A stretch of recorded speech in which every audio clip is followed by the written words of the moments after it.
She's lying. I'm so damn tired of her lies. The bathroom door clicked shut at 2:47 a.m., and that's when I knew my marriage was over. I'd been lying there for 3 hours, staring at the ceiling fan that squeaked every fourth rotation, listening to Rachel toss and turn beside me. When her phone buzzed for the 5th time, she finally gave up pretending to sleep. "I'll be right back," she whispered, grabbing her phone and tiptoeing toward the bathroom. Eddie Harlan, that's me. 42 years old, hands permanently stained with motor oil, back aching from 15 years of crawling under cars in my garage. I fix things for a living: engines, transmissions, broken down dreams of people who can't afford new cars. But I couldn't fix whatever was broken between Rachel and me. Through the thin walls of our split-level house, I heard her giggling. Actually giggling. Like she was 17 again instead of 38, and married to a man who worked 60-hour weeks to keep us afloat. "Stop it, you're terrible," she whispered into the phone, followed by more soft laughter. My stomach twisted into knots. Rachel hadn't laughed like that with me in months. Hell, she barely looked at me anymore, just grunted responses when I asked about her day at the insurance office where she worked as an HR manager. The toilet flushed, her cover story, and she crept back to bed, sliding under the covers like nothing had happened. "Everything okay?" I asked quietly. "Fine, just couldn't sleep." Liar. The next morning, Rachel rushed around getting ready for work, distracted and jumpy. She left her coffee half-finished and her purse sitting on the kitchen counter while she went upstairs to grab something. I stared at that purse for a long moment. In 15 years of marriage, I'd never violated her privacy, never read her texts, never checked her emails, never even opened her mail. But desperation makes you do stupid things. My hands shook as I unzipped the main compartment. Inside was the usual mess: receipts, lip gloss, breath mints, her wallet. But tucked in my toolbox in the garage was something I'd bought months ago during a particularly bad patch: a tiny voice recorder, no bigger than a thumb drive. "Eddie, have you seen my—" Rachel's voice carried down the stairs. I slipped the recorder into the side pocket of her purse and zipped it shut, my heart hammering against my ribs. "Found it!" she called out, bouncing down the stairs with her car keys. She grabbed the purse, kissed my cheek with the same enthusiasm she'd show a distant relative, and headed for the door. "I'm having brunch with the girls today, so I'll be late," she said without looking back. The girls. That would be her sister Vivian and her divorced friends Steph, Nora, and Candace.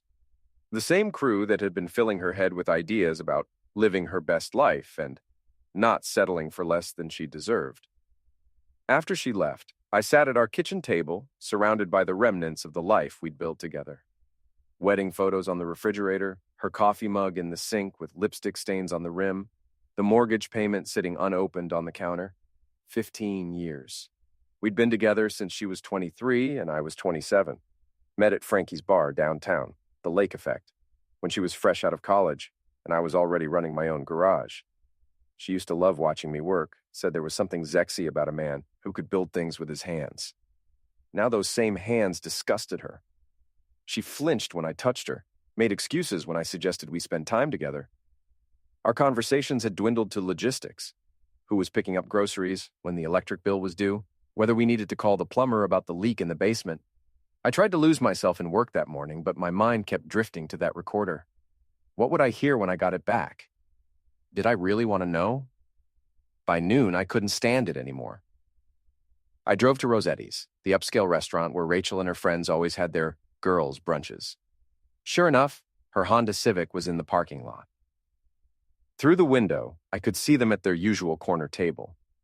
Vivian, Rachel's younger sister, was gesturing wildly with her hands, while the others leaned in close. Steph, the ringleader of their little group, had her perfectly manicured finger pointed at Rachel's chest like she was making some important point. I couldn't hear what they were saying, but Rachel looked upset. She kept shaking her head while Steph talked, then suddenly stood up and headed toward the restroom. This was my chance. I waited in my truck until she came out, then followed her home at a distance. She went straight upstairs to shower, leaving her purse on the kitchen counter again. The recorder was still there, warm from being in her purse all morning. My hands trembled as I connected it to my laptop in the basement workshop. What I heard destroyed me. "You need to set yourself free, Rach." That was Steph's voice, crystal clear through the tiny microphone. "Take off your ring. Liam's waiting for you to make a decision. Liam Barrett, who owned the new gym across town.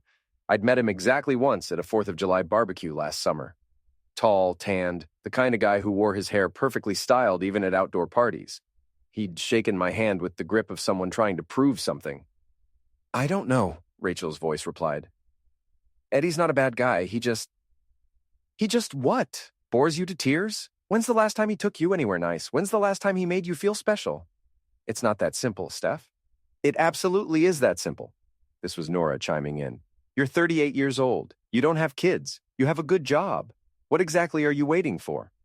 She's waiting for permission, Candace added with a laugh. Honey, you don't need anyone's permission to be happy. There was a long pause, then Rachel's voice again, quieter now. He's been asking questions about where I go, who I talk to. I think he suspects something. Then you need to be more careful, Vivian said. My own sister-in-law, the woman I'd helped move 3 times, whose car I'd fixed for free more times than I could count. Or you need to just end it with Eddie and stop sneaking around. Liam says he's ready to go public, Steph added. He wants to take you to the country club next weekend, as his date, not his dirty little secret. Rachel sighed. The country club? That's where everyone goes. People would see us. That's the point, Nora said. You can't live in limbo forever. Either you're married to Eddie or you're with Liam. Pick one. The recording went quiet for a moment. Then I heard the scrape of chairs and muffled goodbyes. But just before it ended, I caught Rachel's voice one more time. You're right. I can't keep doing this to myself or to Eddie. I sat in my basement workshop, surrounded by the tools and projects that had always been my refuge, and felt something break inside my chest. Not my heart. That had been cracking for months. Something deeper. Something that had to do with dignity and respect and the man I thought I was. Upstairs, I could hear Rachel moving around, getting ready for whatever came next in her day. Probably texting Liam, making plans for their big public debut at the country club. I looked at my wedding ring, the simple gold band I'd worn for 15 years. It had cost me 2 weeks' payback when I was just starting out, but Rachel had loved it. Said she didn't need diamonds or fancy settings, just a symbol of our commitment to each other. Apparently, symbols didn't mean much anymore. My phone buzzed with a text message. For a wild moment, I thought it might be Rachel, maybe apologizing or explaining or giving me some hope that we could work through this. Instead, it was Vivian. Eddie, we need to talk. Meet me at your house in an hour. There's something you need to see. I stared at the message, my mind racing. Vivian had been at that brunch, had been encouraging Rachel to leave me for Liam. Why would she want to talk to me now unless she felt guilty? Unless she'd realized what she'd done to her sister's marriage and wanted to make amends? Or unless this was something else entirely. An hour later, Vivian's car pulled into my driveway. She got out looking like she'd been crying, her makeup smeared and her usually perfect hair disheveled. Eddie, she said as I opened the front door, I'm so sorry. I didn't know how bad it had gotten until today. What are you talking about? She pulled out her phone and showed me a text message. At the club with Elle, finally free. Don't wait up. The timestamp showed it had been sent 20 minutes ago. She left right after brunch, Vivian continued, tears streaming down her face. Steph and the others, they've been pushing her for weeks. I thought it was just talk, just fantasy. I didn't think she'd actually... I felt something cold settle in my stomach. Where's the country club? Eddie, don't. Please, let me handle this. Let me talk to her. But I was already grabbing my keys. Which country club, Vivian? She looked at me for a long moment, then her expression changed. The guilt and remorse faded, replaced by something harder. You know what? Fine. Lakeside Country Club out on Route 9, but Eddie? She pulled out her phone and started recording. Whatever happens next, I want it on video, for evidence. I stopped halfway to my truck. Evidence of what? Vivian smiled, and for the first time, I saw the family resemblance between her and Rachel. The same calculating look, the same cold ambition hiding behind pretty features. Evidence of what kind of man you really are when your world falls apart. The Lakeside Country Club sat on 30 acres of manicured lawn overlooking Miller's Lake, a monument to everything I'd never been able to give Rachel. Membership cost more than I made in 3 months, and the monthly dues alone would have covered our mortgage payment. I'd driven there in silence while Vivian live-streamed from the passenger seat, narrating our journey like some twisted reality show. We're about to confront my sister about her affair, she said into her phone's camera. Her husband just found out, and honestly, I think it's about time. Rachel's been living a lie for months. Turn that off, I said through gritted teeth. No way. This is going to be epic. My followers are eating this up. Vivian had always been the dramatic one, the sister who thrived on conflict and chaos. She worked as a social media manager for some local businesses, which basically meant she got paid to stir up drama online. I should have known she had an agenda. The country club parking lot was full of expensive cars, BMWs, Mercedes, a few Teslas. My beat-up Ford F-150 looked like it had wandered in from a different decade. There, Vivian pointed toward the pool area. Rachel's car is here, and that's Liam's Mustang. Through the fence surrounding the pool, I could see them. Rachel was wearing a sundress I'd never seen before, something white and flowing that made her look younger. She was sitting on a lounge chair while Liam rubbed sunscreen on her shoulders, both of them laughing at some private joke. My wife of 15 years was letting another man touch her in public, wearing clothes I hadn't paid for, at a place I could never afford to take her. Oh, this is perfect, Vivian whispered, still recording. Look at them. They're not even trying to hide it anymore. I pushed through the gate and walked toward them, my work boots loud on the concrete deck. A few other club members looked up from their poolside conversations, sensing drama. Rachel saw me first. The color drained from her face, and she quickly stood up, nearly knocking over her drink. Eddie, what are you doing here? Liam turned around with a confused expression that quickly shifted to annoyance. He was everything I wasn't. Tall, tan, perfectly groomed. His gym membership was written all over his body, from his sculpted arms to his flat stomach. I think the question is, what are you doing here, Rachel? My voice came out steadier than I felt. With him. Look, buddy, Liam said, standing up and puffing out his chest. I don't know what your problem is, but my problem is that you're touching my wife. Rachel stepped between us, her hands shaking. Eddie, please. Not here. Not like this. Then where? When? You've been avoiding me for months. When exactly were you planning to have this conversation? By now, we'd attracted the attention of everyone around the pool. Conversations had stopped, and people were openly staring. Vivian circled us with her phone, capturing every angle. You heard the girls at brunch? Liam said with a smirk. She's not your toy anymore, Eddie. She's free to make her own choices. The casual cruelty of it hit me like a punch to the gut. He knew about the brunch, he knew about the conversations, the planning, the systematic destruction of my marriage.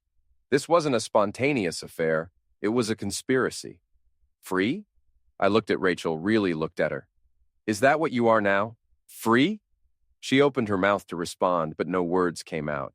Instead, she looked down at her left hand, where her wedding ring caught the afternoon sunlight. Take it off, I said quietly. What? The ring? If you're free, take it off. Rachel's eyes filled with tears. Eddie, don't do this. Not in front of everyone. You did this in front of everyone. You brought him here to the most public place in town and let him put his hands on you while you're still wearing my ring. So either take it off or admit you're still my wife and come home with me. Liam stepped forward, his jaw tight. She doesn't have to choose anything right now, and she sure as hell doesn't have to justify herself to you.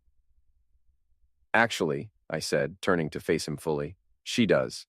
See, we're married. That means something, even if it doesn't mean anything to you.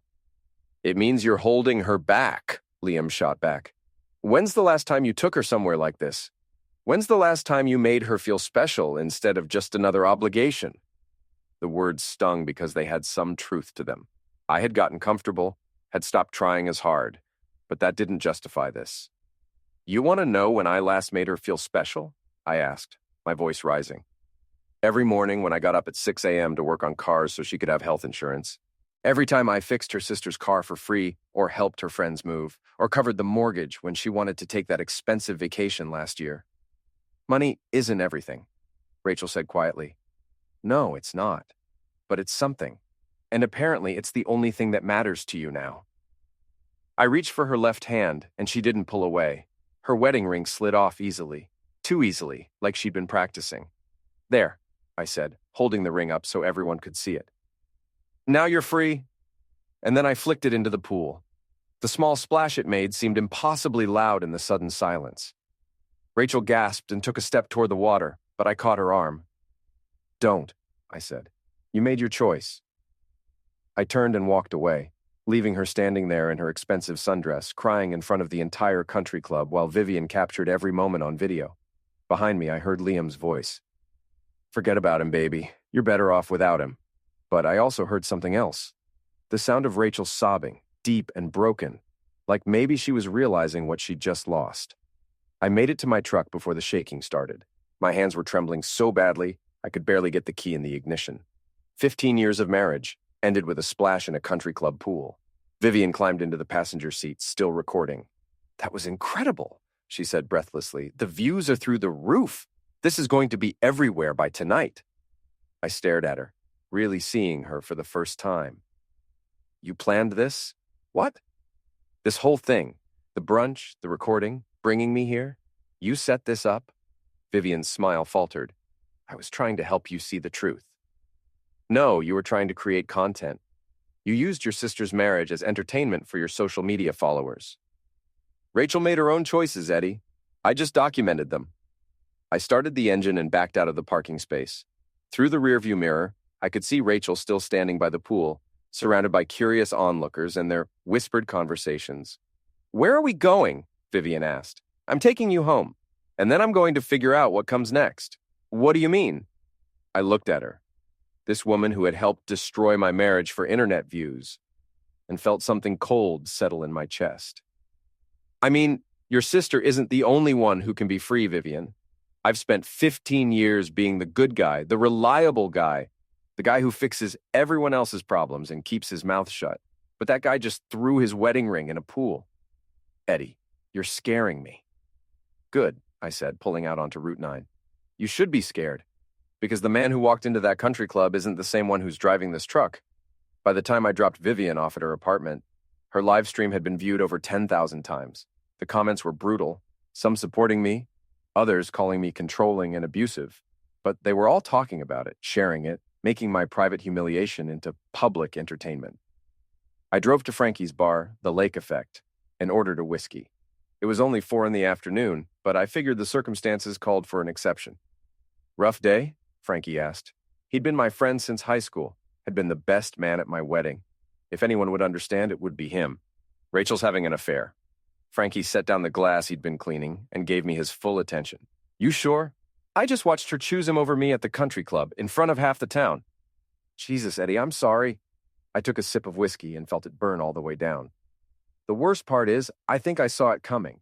I just didn't want to believe it. What are you going to do? I looked at my reflection in the mirror behind the bar. 42 years old, graying hair, lines around my eyes from squinting at engine parts in bad light.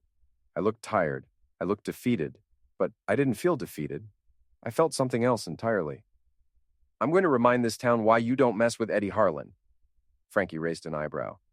What's that supposed to mean? It means Rachel and her boyfriend just declared war on my life, and they have no idea who they're dealing with. My phone buzzed with a text from Rachel. Eddie, please, we need to talk. This doesn't have to be ugly. I showed the message to Frankie, who shook his head in disgust. 15 years, he said. And she thinks a text message is going to fix this? I typed back. You're right. It doesn't have to be ugly, but it's going to be. Then I turned off my phone and ordered another whiskey. Tomorrow, I would start planning. Tonight, I would mourn the man I used to be, because that man was gone and he wasn't coming back. I woke up the next morning on my couch, still wearing yesterday's clothes, with a headache that felt like someone was using my skull for hammer practice. The house was quiet, too quiet. No sound of Rachel getting ready for work, no coffee brewing in the kitchen, no morning routine that had defined our lives for 15 years, just silence and the smell of stale whiskey. My phone showed 17 missed calls from Rachel and 43 text messages. I deleted them all without reading them. Whatever she had to say, I wasn't ready to hear it. Instead, I went down to my workshop in the basement. This had always been my sanctuary. The place where I could think clearly, surrounded by tools that never lied or betrayed or chose someone else over me. I fired up my laptop and started researching. If Vivian could use social media as a weapon, so could I. It took me less than an hour to find Liam Barrett's entire digital life spread across Facebook, Instagram, and the website for his gym, Barrett's Body Works. The guy was an open book, posted his daily routines, his meal plans, his workout schedules, checked in at restaurants, tagged his location at the grocery store, even shared photos of his apartment complex. He had no sense of privacy or security, probably because he'd never had a reason to worry about someone wanting to hurt him. That was about to change. I also found Rachel's social media accounts, which she'd apparently forgotten I had access to. She'd been more careful than Liam, but not careful enough. There were subtle signs going back months, photos where she looked happier than she ever did at home, check-ins at places we'd never been together, comments from friends that made more sense now that I knew what was really going on. But the most interesting discovery was Vivian's live stream from yesterday. It had gone viral in our small town, with over 50,000 views and hundreds of comments. Some people were sympathetic to me, others thought I was an abusive husband who deserved to be cheated on. But everyone was talking about it. More importantly, everyone was talking about Rachel and Liam. Their affair was now public knowledge, which meant they'd have to deal with the social consequences. Rachel's job at the insurance company, Liam's gym membership that depended on his reputation as a trustworthy trainer. All of it was now under scrutiny. I was studying the comment threads when I heard footsteps upstairs. Heavy footsteps, too heavy to be Rachel. I grabbed a wrench from my workbench and headed up to investigate. Liam Barrett was standing in my kitchen, looking around like he owned the place. He'd let himself in through the back door, which I'd forgotten to lock after yesterday's drama. "What the hell are you doing in my house?" He turned around with that same smug expression he'd worn at the country club. "We need to talk, Eddie. Man to man. Get out. Not until we settle this like adults." He gestured toward the kitchen table. "Sit down. Let's figure out how to handle this situation without anyone getting hurt." I almost laughed. "Without anyone getting hurt? You've been screwing my wife for months, and now you're worried about someone getting hurt." "Look, I know you're upset." "Upset?" The wrench felt good in my hand, solid and real. "I'm not upset, Liam. I'm done. There's a difference. Rachel doesn't want to hurt you any more than necessary. She's willing to be generous in the divorce, the house, half the business, maybe even some alimony. But you need to stop making this harder than it has to be." Making it harder? I stepped closer to him, and for the first time, I saw uncertainty flicker across his face. "You mean like throwing her wedding ring in a pool in front of half the town? Like that kind of hard?" That was childish and cruel. Rachel spent all night crying because of that stunt. "Good." Liam's jaw tightened. "She's trying to be civilized about this. Don't make her change her mind." "Or what? You'll protect her? You'll be her knight in shining armor?" I laughed, and it came out harsh and bitter. "You have no idea what you've gotten yourself into, do you? I know I can give her things you never could. Respect, attention, a life worth living." That's when I snapped. I didn't touch him, though God knows I wanted to. Instead, I slammed my palm against his chest, hard enough to send him stumbling backward into the refrigerator. "Get out of my house," I said quietly. "Right now, before I do something we'll both regret." Liam straightened his shirt and tried to regain his composure, but I could see the fear in his eyes. He'd expected me to be the same broken man from yesterday, maybe even grateful that he was offering to make the divorce easy. He hadn't expected this. "This isn't over," he said, heading for the back door. "You're right," I replied. "It's not." After he left, I sat at my kitchen table and really looked at my house for the first time in years. Rachel had redecorated most of it, replacing my comfortable, practical furniture with trendy pieces that looked good but weren't meant to last. She'd painted over the wood paneling I'd installed myself, hung abstract art that meant nothing to me, turned our home into something that belonged in a magazine instead of a life. But the basement workshop was still mine, and that's where I was going to plan my next move. I spent the rest of the morning making phone calls. First to my lawyer, a guy named Tom Patterson, who'd handled my business contracts for years. He wasn't a divorce attorney, but he knew people who were. "Eddie, I heard about what happened at the country club," Tom said. "Half the town's talking about it. Are you okay?" "I'm fine. I need recommendations for the best divorce lawyer you know, someone who plays hardball." "You sure that's the route you want to go? Sometimes it's better to keep things amicable, especially when there are assets involved." "Tom, my wife has been cheating on me for months while I worked my A off to support her.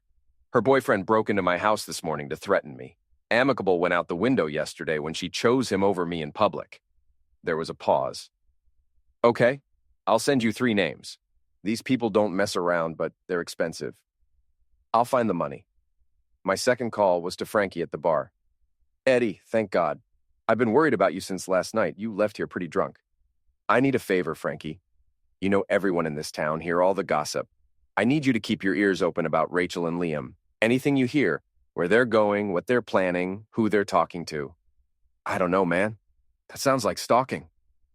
It's intelligence gathering. They made this public when they decided to parade around the country club together. I'm just staying informed. Frankie sighed. All right, but be careful, Eddie. Revenge has a way of backfiring on people. This isn't revenge, Frankie. This is justice. My third call was to my insurance agent. If Rachel wanted a divorce, she was going to discover that being married to a small business owner had some disadvantages. Her health insurance came through my business. Her car insurance was bundled with mine. Her life insurance policy listed me as the beneficiary. All of that could change with a phone call. By noon, I'd made a dozen more calls. I canceled our joint credit cards, changed the passwords on all our shared accounts, and transferred half of our savings into a new account that only I could access. It was all perfectly legal. We were still married, and I had every right to protect our assets. Rachel's first mistake had been underestimating me. Her second mistake had been letting Liam think he could intimidate me in my own house. I was looking forward to showing them what their third mistake would cost them. My phone rang around 2 o'clock. It was Officer Tara Stokes, someone I'd known since high school who now worked for the local police. Eddie, I need to ask you some questions about an incident this morning. Can you come down to the station? What kind of incident? Liam Barrett filed a complaint saying you threatened him with a weapon in your home. I almost laughed. He broke into my house, Tara. I was defending my property. Just come in and we'll sort it out. Bring a lawyer if you want, but this is just a preliminary interview. An hour later, I was sitting in the police station explaining to Tara exactly what had happened. She took notes, asked a few follow-up questions, and then leaned back in her chair. Eddie, I've known you for 25 years. You're not a violent person.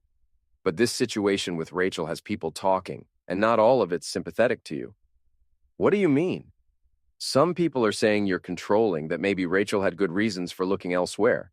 The way you humiliated her at the country club yesterday didn't help your image. So, I'm supposed to just accept that my wife's cheating on me? Smile and pretend everything's fine? I'm saying you need to be smart about this. Don't give them ammunition to use against you in court. I left the police station with a warning about maltreatment and a growing understanding of how this was going to play out. Rachel and Liam weren't just trying to end my marriage. They were trying to destroy my reputation, my business, my entire life. They wanted to paint me as the villain so they could be the heroes of their own love story. But they'd made one crucial mistake. They'd underestimated how far a desperate man would go to protect what was his. That evening, I sat in my workshop surrounded by the tools of my trade and started planning. Not revenge. That was too simple, too crude. What I had in mind was more sophisticated. I was going to give them exactly what they wanted, their freedom. But I was going to make sure they paid the full price for it. And by the time I was done, they'd understand that some victories cost more than defeat. 3 weeks later, Rachel moved out of our house and into Liam's apartment across town. She took half of everything, furniture, dishes, even the wedding photos, though I couldn't imagine what she planned to do with those. She left behind her key and a letter that I threw away without reading. The divorce papers arrived on a Thursday, delivered by a process server who looked embarrassed to be there. Rachel was asking for spousal support, half the value of my business, and the house. Her lawyer had clearly advised her to ask for everything and negotiate down from there. What she didn't know was that I'd been preparing for this moment since the day I threw her ring in the country club pool. The first part of my plan had been financial. I discovered that Rachel had been using our joint credit cards to pay for her dates with Liam, dinners at expensive restaurants, weekend trips to Portland, even the sundress she'd worn to the country club. Infidelity might not matter much in divorce court anymore, but financial infidelity was still a serious issue. I'd also learned that Liam's gym was struggling. He'd taken out a large loan to expand his facility, counting on membership growth that hadn't materialized. His business was leveraged to the hilt, which meant he couldn't actually afford the lifestyle he'd been showing off to Rachel. But the real opportunity came when Frankie called me with information about the town's annual harvest festival. "Eddie, you're not going to believe this," he said over the phone. "Rachel and Liam signed up to run a booth together. They're selling some kind of health food smoothies, trying to promote his gym." "What kind of booth?" "One of those fancy setups with banners and promotional materials. They're treating it like their public debut as a couple. Word is they're planning to announce their engagement." I felt something cold settle in my stomach. Engagement? The divorce isn't even final. Yeah, well, apparently they're in love and can't wait to start their new life together. It's going to be the talk of the festival. The Harvest Festival was the biggest social event of the year in our town. Everyone attended: families, teenagers, elderly couples, local business owners. It was where reputations were made and destroyed, where gossip became legend. If Rachel and Liam wanted to make their relationship public, I was going to make sure they got more attention than they bargained for. I spent the next week preparing. The festival allowed anyone to rent a booth for a modest fee, so I signed up for a space directly across from theirs. My booth would be promoting my auto repair business, offering discount coupons and free safety inspections. But that was just the cover story. What I was really planning was much more sophisticated. Remember Vivian's live stream from the country club? It had given me an idea about the power of social media to shape public opinion.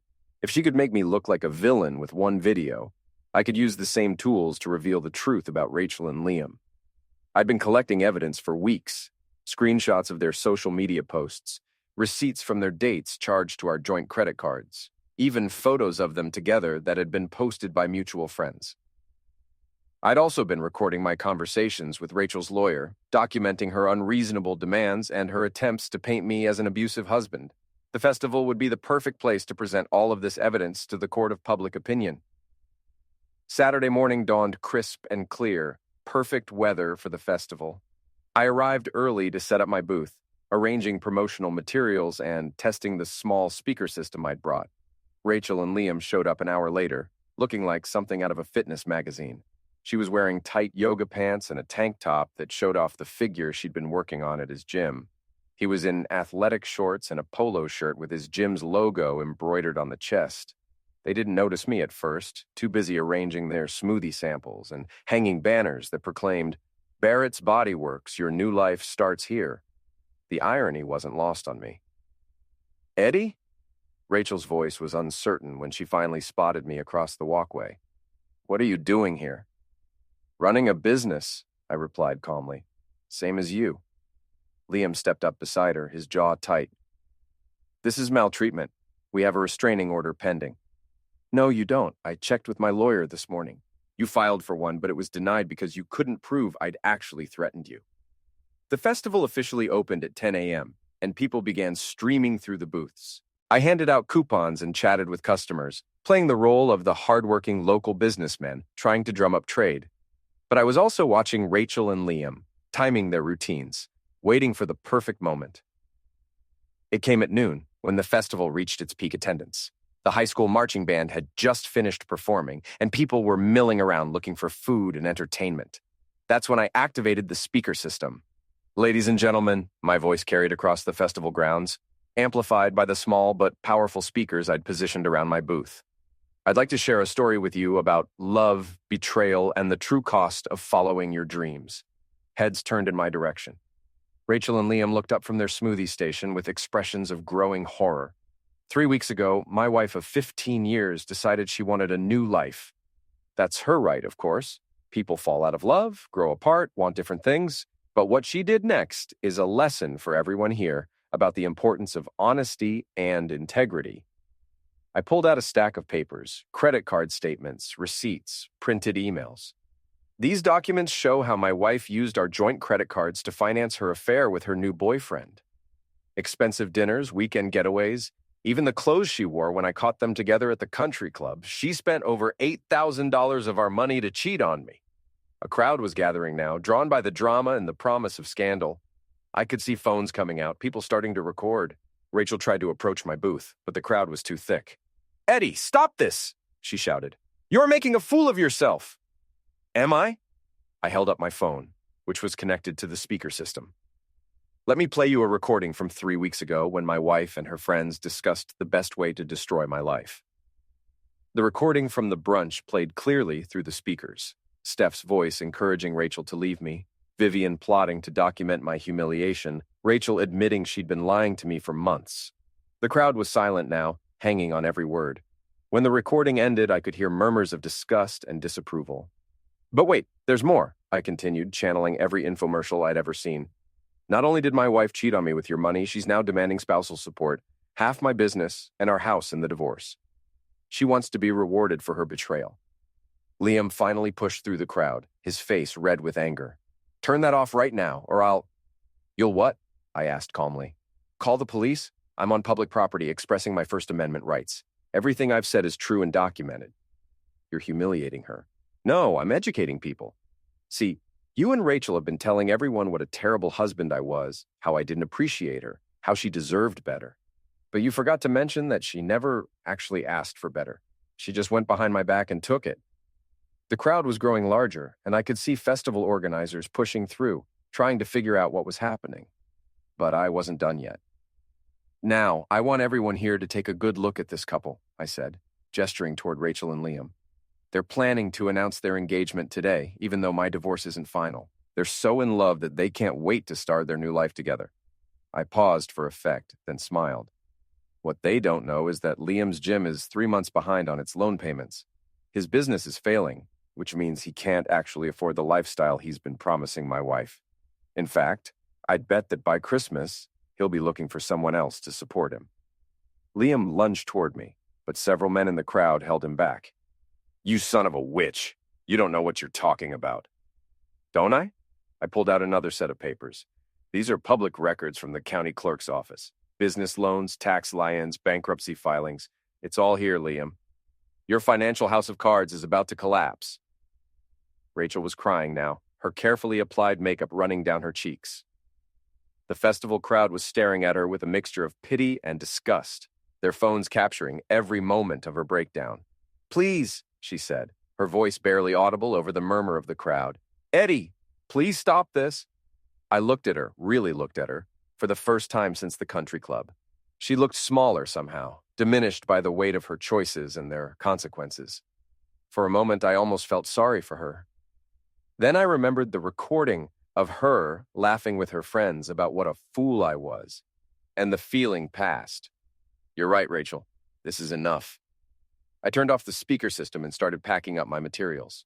I think everyone here has heard what they need to hear. The crowd began to disperse, but slowly, people reluctant to leave the scene of such spectacular drama. I could hear fragments of conversation as they walked away. Can you believe she spent $8,000 cheating on him? I always thought there was something off about that Liam guy. Poor Eddie, 15 years, and she throws it away for a guy who can't even pay his bills. As I finished packing up my booth, Officer Tara Stokes appeared at my elbow. Eddie, we need to talk. Is there a problem, officer? You just caused a public disturbance. Rachel's talking about filing charges for maltreatment and defamation. I handed her a copy of all the documents I'd referenced in my presentation. Everything I said was true and provable. That's not defamation, that's disclosure. Tara flipped through the papers, her expression growing more serious. Jesus, Eddie, she really did all this? Every bit of it, and now she wants me to pay her alimony for the privilege of being betrayed. This is a mess, Tara said, shaking her head. But you can't keep doing this. Next time she might have grounds for a restraining order. There won't be a next time, I said, shouldering my bag. I think I've made my point. As I walked away from the festival, I could see Rachel and Liam frantically packing up their smoothie booth, trying to escape the stares and whispered comments of their former customers. Their grand public debut had become a public humiliation, and their engagement announcement had been overshadowed by the revelation of their financial problems and moral failures. But this was just the beginning. I'd won the battle for public opinion, but the war was far from over. Rachel and Liam had destroyed my marriage and tried to destroy my reputation. Now it was time to show them what real destruction looked like, and I was just getting started. The festival had been a tactical victory, but it came with consequences. By Monday morning, the video of my speech had been shared across every social media platform in town. Some people called me a hero for exposing Rachel and Liam's lies. Others said I was a bitter ex-husband who couldn't let go. But the one opinion that mattered came from Judge Patricia Morrison, who was presiding over our divorce case. Mr. Harlan, she said during our emergency hearing that Tuesday, while I understand your frustration with your wife's behavior, public humiliation is not an acceptable form of legal remedy. Rachel sat at the plaintiff's table with her lawyer, looking like she'd aged 5 years in 3 days. The festival video had cost her more than just embarrassment. Her boss at the insurance company had seen it and placed her on administrative leave pending an investigation into her use of company time and resources for personal matters. Your Honor, my lawyer, Janet Reeves, stood up to address the court. My client was exercising his First Amendment rights to correct false statements about his character. Everything he said was factually accurate and supported by documentary evidence. That may be true, but it was also calculated to cause maximum embarrassment to the plaintiff. Mr. Harlan, you're walking a very fine line here. Any further public displays like that festival incident, and I'll hold you in contempt of court. I nodded respectfully, but inside I was smiling. The judge's warning told me everything I needed to know. I couldn't make any more public speeches, but she hadn't restricted my other activities. After the hearing, Rachel approached me in the courthouse parking lot. Eddie, please, we need to talk, privately. She looked terrible. Her hair was unwashed, her clothes wrinkled, and there were dark circles under her eyes that makeup couldn't hide. I think we've said everything we need to say to each other. No, we haven't. What you did at the festival, it destroyed everything. My job, my reputation, my relationship with Liam. Are you happy now? I studied her face, looking for some sign of the woman I'd fallen in love with 20 years ago. All I saw was someone who'd made bad choices and was finally facing the consequences. Your relationship with Liam is over? She nodded, tears starting to flow again. He left town yesterday, said he couldn't handle the pressure, the gossip, the damage to his business. He just packed up and disappeared. And you're surprised by this. You cheated on a man who loved you for 15 years. And you're shocked that a guy you've known for 6 months abandoned you when things got difficult? I made a mistake, Eddie, a terrible mistake. But I'm paying for it now. We're both paying for it. No, Rachel, you made a choice.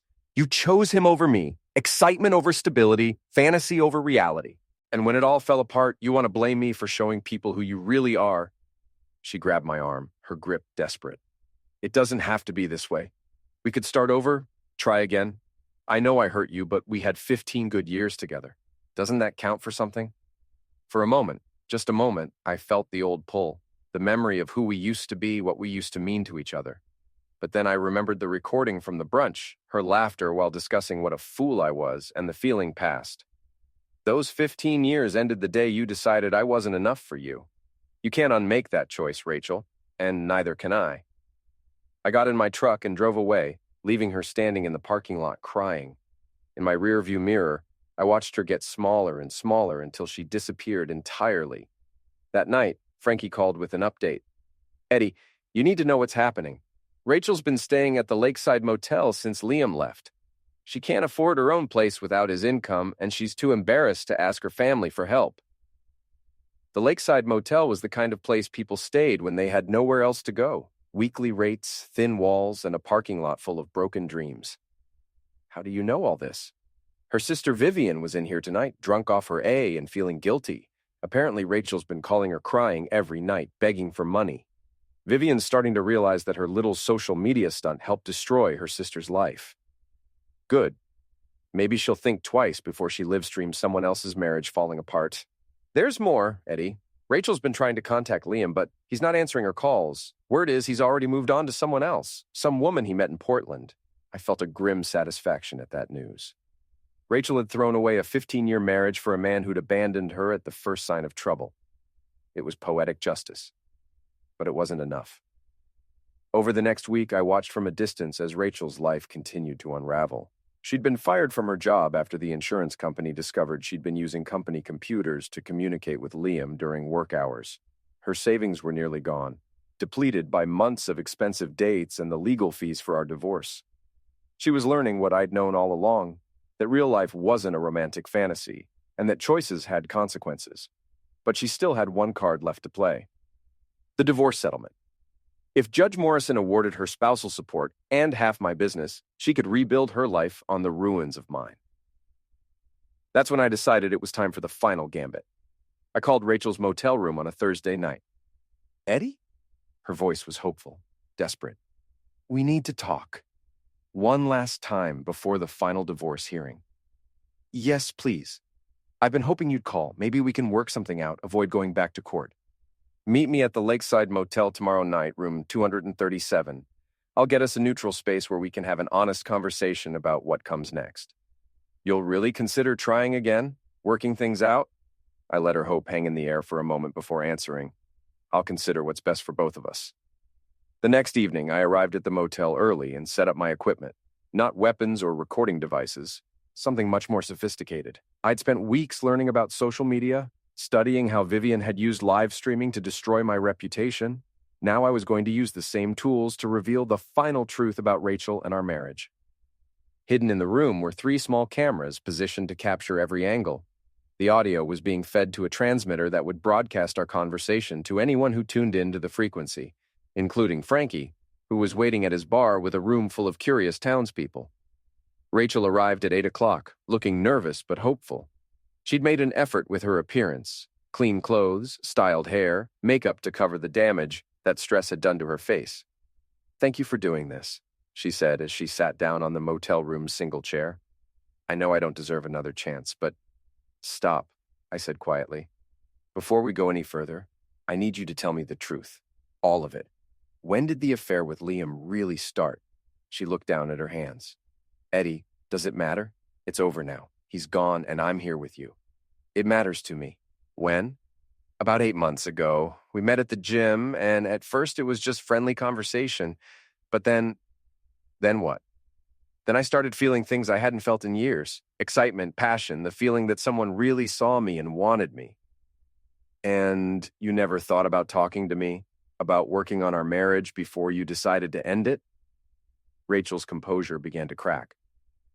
"What was I supposed to say? That I was bored? That I felt like we were just roommates going through the motions? That I wanted more than just paying bills and watching TV every night?" "Yes, that's exactly what you were supposed to say. That's what married people do. They talk to each other." "Would it have made a difference? Would you have changed?" I considered the question seriously. "Maybe, maybe not. But you didn't give me the chance to try. I'm giving you that chance now." "No, Rachel, you're not. You're here because Liam left you, because you lost your job, because you're facing the consequences of your choices. If he was still around, if your life had worked out the way you planned, would you be in this room with me right now?" She didn't answer, which was an answer in itself. "I want you to listen to something," I said, pulling out my phone. "This is a recording from your brunch with the girls the day before I caught you at the country club." I played the audio of her laughing with her friends about what a fool I was, discussing the best way to leave me, planning her new life with Liam. When it finished, she was crying again. "That's who you really are, Rachel. Not the woman sitting here asking for forgiveness, but the woman on that recording. The woman who spent months lying to my face while planning to destroy my life. People say things they don't mean when they're with friends. You know that." "Do they?" "Because everything you said in that recording you followed through on. You left me. You tried to take half my business. You painted me as an abusive husband to justify your betrayal." I stood up and walked to the window, looking out at the parking lot where a few curious townspeople had gathered, drawn by word that something was happening in room 237. "Here's what's going to happen, Rachel. You're going to withdraw your request for spousal support and your claim on my business. You're going to accept a simple, no-fault divorce with an equal division of our actual marital assets. The house, the cars, the savings accounts." "I can't do that. I don't have a job. I don't have anywhere to live. I need that support to get back on my feet." "Then you should have thought about that before you decided to cheat on me." "Eddie, please, I'm begging you. Don't leave me with nothing." I turned back to face her, and she must have seen something in my expression that frightened her, because she shrank back in her chair. "You're not leaving with nothing, Rachel. You're leaving with exactly what you brought to this marriage. Yourself. Everything else we built together. And when you decided I wasn't worth staying faithful to, you forfeited your right to take it with you. That's not fair. Fair?" I laughed, and it came out cold and bitter. "You want to talk about fair? Let me tell you what would be fair. Fair would be me getting back the $8,000 you spent on your affair. Fair would be you paying me back for all the times I fixed your sister's car, helped your friends move, covered expenses so you could take vacations with people who were helping you plan to leave me." I sat back down across from her, close enough that she couldn't avoid looking at me. "But I'm not asking for any of that. I'm asking for my freedom, and I'm offering you yours. Take it, Rachel, because it's the best deal you're going to get." She was quiet for a long moment, processing what I'd said. Then she looked up at me with an expression I'd never seen before, pure hatred. "You fool, you planned this whole thing, didn't you? The festival, the humiliation, driving Liam away. You orchestrated all of it." "I didn't drive Liam away.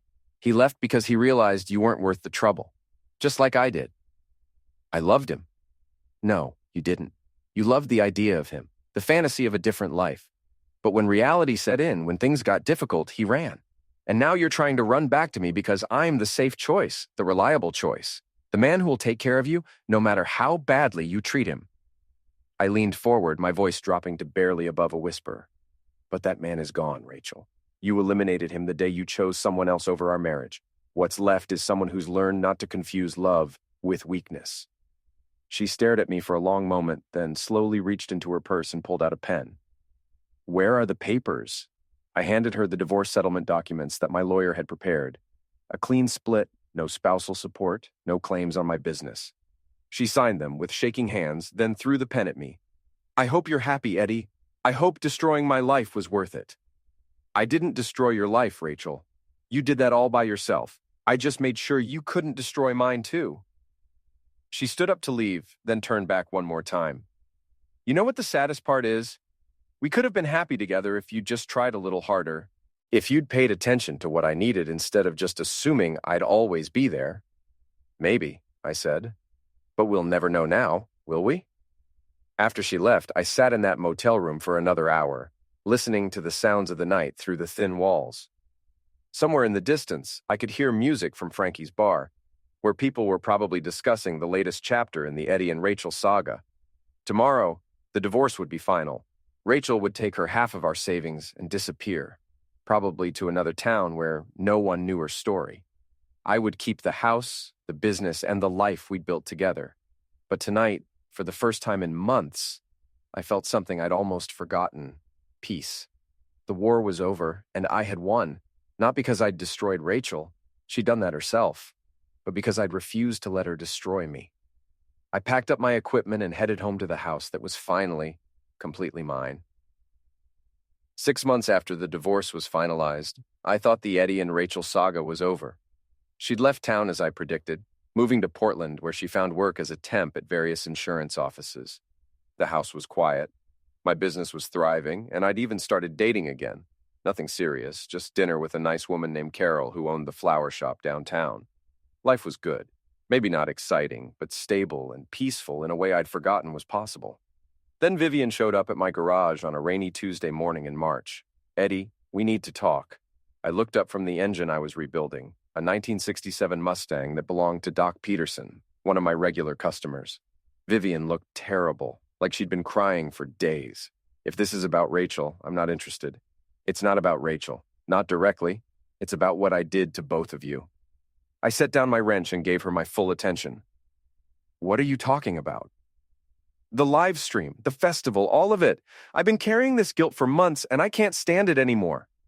She pulled out her phone and showed me a video I'd never seen before, footage from the day at the country club, but from a different angle than the live stream that had gone viral.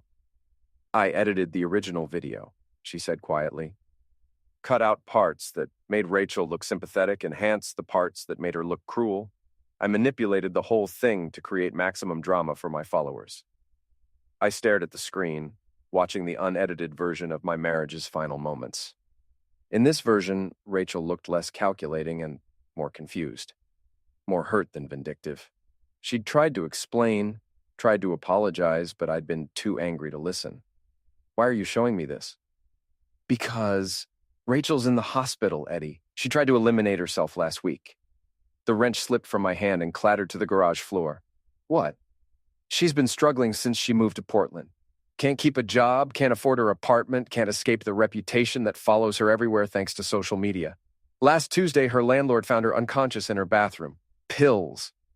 I felt something cold settle in my stomach. "Is she..." "She's alive, but barely. And she's been asking for you." I sat down heavily on my work stool, trying to process what Vivian had just told me. Rachel had tried to eliminate herself.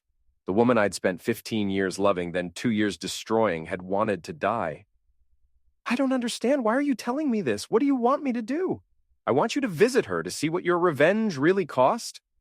"My revenge? She's the one who cheated, who lied, who tried to take everything I'd worked for. And you're the one who made sure she'd never recover from it. The festival, the public humiliation, the social media campaign that followed her to Portland. You didn't just divorce her, Eddie. You destroyed her. I stood up, anger flashing through me. I didn't force her to have an affair. I didn't make her lie to me for months. I didn't tell her to spend our money on dates with another man. No, but you made sure everyone in 2 counties knew about it. You turned her mistakes into public entertainment, and now she's lying in a hospital bed because she can't live with the shame. Vivian stepped closer, her voice dropping to a whisper. I helped you do it, Eddie. I gave you the weapons you used to destroy her, and I've been living with that guilt every day since she left town. So what do you want? Forgiveness? Absolution? I want you to see her, to understand what we did, and then I want you to decide if it was worth it. I turned away from her, staring at the half-rebuilt engine on my workbench. For months, I'd told myself that Rachel had gotten what she deserved, that her suffering was justice for what she'd done to our marriage. But attempted self-destruction? That was something else entirely. Where is she? Portland General Hospital, room 314. But Eddie, she doesn't look good. The doctors say she's been struggling with depression for months. She's lost weight, looks older. This whole thing broke something inside her. After Vivian left, I couldn't concentrate on work. I kept thinking about Rachel in that hospital bed, alone and broken, wanting to die rather than live with the consequences of her choices, or the consequences of my choices. That evening, I called Frankie and told him what Vivian had said. Jesus, Eddie. Self-destruction? I never thought it would go that far. Neither did I. I wanted her to suffer, to understand what she'd done to me, but I didn't want her to die. So what are you going to do? I don't know. Part of me says she made her bed and now she has to lie in it. But part of me wonders if I went too far. You want my honest opinion? Always. I think you both went too far. She betrayed your marriage, and you destroyed her life. Maybe it's time to call it even. The next morning, I drove to Portland. It was a 2-hour trip that gave me plenty of time to think about what I was going to say to Rachel, what I hoped to accomplish by seeing her. Portland General Hospital was a maze of corridors and elevators, filled with the antiseptic smell of institutional cleaning supplies and the quiet desperation of people facing medical crises. Room 314 was in the psychiatric wing, behind locked doors that required special permission to enter. The nurse who escorted me was kind but firm about the rules. She's been asking for you for days, she said as we walked down the hallway. But I have to warn you, she's not the person you remember. Depression and medication have changed her significantly. She opened the door to reveal a small, sterile room with a single bed, a chair, and a window that looked out on the parking lot. Rachel was sitting up in bed, staring at nothing. She'd lost at least 30 pounds since I'd last seen her. Her hair was stringy and unwashed, her skin pale and drawn. She looked like a ghost of the woman I'd married. Rachel? She turned toward me, and for a moment, I saw a flicker of the person she used to be. Eddie, you came. Vivian told me what happened. I wanted to see if you were okay. She laughed, but it came out bitter and broken. Do I look okay to you? I sat down in the chair beside her bed, studying her face. The woman who had once been beautiful enough to turn heads was gone, replaced by someone who looked decades older than her 39 years. Why did you do it, Rachel? Why did you try to eliminate myself? Because I couldn't stand living with what I'd become, what we'd both become. She turned to look out the window, her voice flat and emotionless. Do you know what it's like to be famous for all the wrong reasons? To have strangers recognize you as the cheating wife from the viral video? To lose job after job because employers Google your name and find nothing but scandal? I didn't know it had followed you to Portland. It followed me everywhere. Your festival speech, Vivian's live streams, the social media posts, they're permanent, Eddie, forever. I can never escape what I did or what you did to me because of it. I felt something shift inside me, a crack in the wall of anger I'd built around my heart. I never meant for it to go this far. Didn't you?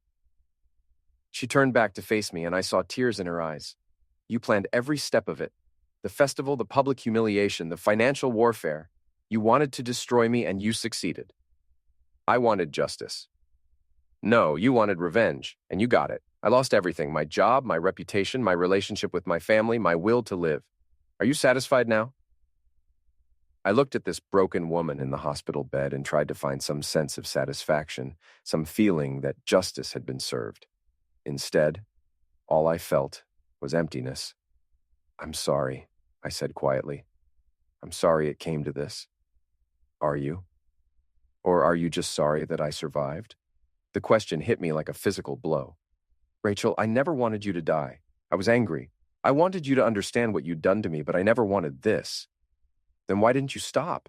After the festival, after Liam left, after I lost my job, why did you keep pushing?" I thought about it, really thought about it, for the first time since our marriage had ended. Because I was hurt. Because I felt betrayed and humiliated and powerless. Because destroying you was the only way I could feel strong again. She nodded slowly. "At least you're honest about it." We sat in silence for several minutes. Two people who had once loved each other, now reduced to this: a hospital room, a psychiatric ward, the wreckage of two lives. "What happens now?" I asked finally. "I don't know. The doctors say I need to stay here for at least another month. After that, maybe I'll try to start over somewhere else. Change my name, change my appearance, become someone new. Or you could come home?" She stared at me in surprise. "What?" "Come back to town. Not to me, not to our marriage, but to the place where you grew up. Face the gossip and the judgment, but also find the people who remember who you were before all this happened." "I can't. Everyone hates me there." "Not everyone. And the ones who matter will forgive you, given time." Rachel was quiet for a long moment, considering what I'd said. "Why would you want me to come back, after everything that's happened between us?" I thought about the question, searching for an honest answer. "Because I loved you once. Because despite everything you did, everything I did, we were good together for 15 years. Because maybe it's time for both of us to stop being defined by our worst moments. And if I came back, what then? Then we'd both try to move forward, separately, but in the same place. Maybe eventually we could even be friends again." She smiled for the first time since I'd entered the room. A small, fragile smile, but real. "I'd like that. Not now, not soon, but someday. I'd like to remember why we fell in love in the first place instead of just remembering how it ended." I stood up to leave, then turned back one more time. "Rachel, for what it's worth, I forgive you. For the affair, for the lies, for all of it. I hope someday you can forgive me too." "I already have, Eddie. I had to, or the anger would have eliminated me." I left the hospital feeling lighter than I had in years. The war between Rachel and me was finally over, not because one of us had won, but because we'd both lost enough to understand the true cost of our battle. 6 weeks later, Rachel returned to our hometown. She found a small apartment above the bakery downtown and took a part-time job at the library. People stared at first, whispered when she walked by, but gradually the novelty wore off and she became just another resident again. We saw each other occasionally, at the grocery store, at town events, once at Frankie's bar where she was having dinner alone. We nodded politely, sometimes exchanged a few words, but kept our distance. It wasn't friendship yet, but it wasn't hatred either. It was something new, something neither of us had expected. Peace. 1 year after her self-destruction attempt, Rachel sent me a card on what would have been our 17th wedding anniversary. Inside, she'd written, "Thank you for helping me remember that some things are worth surviving." I kept that card in my workshop, next to the tools I used to fix broken things. It reminded me that sometimes the most important repairs are the ones you make to people's lives, including your own. Rachel and I would never be together again, but we'd found something better than love or revenge. We'd found forgiveness. And in a small town where everyone knows everyone else's business, that was its own kind of victory.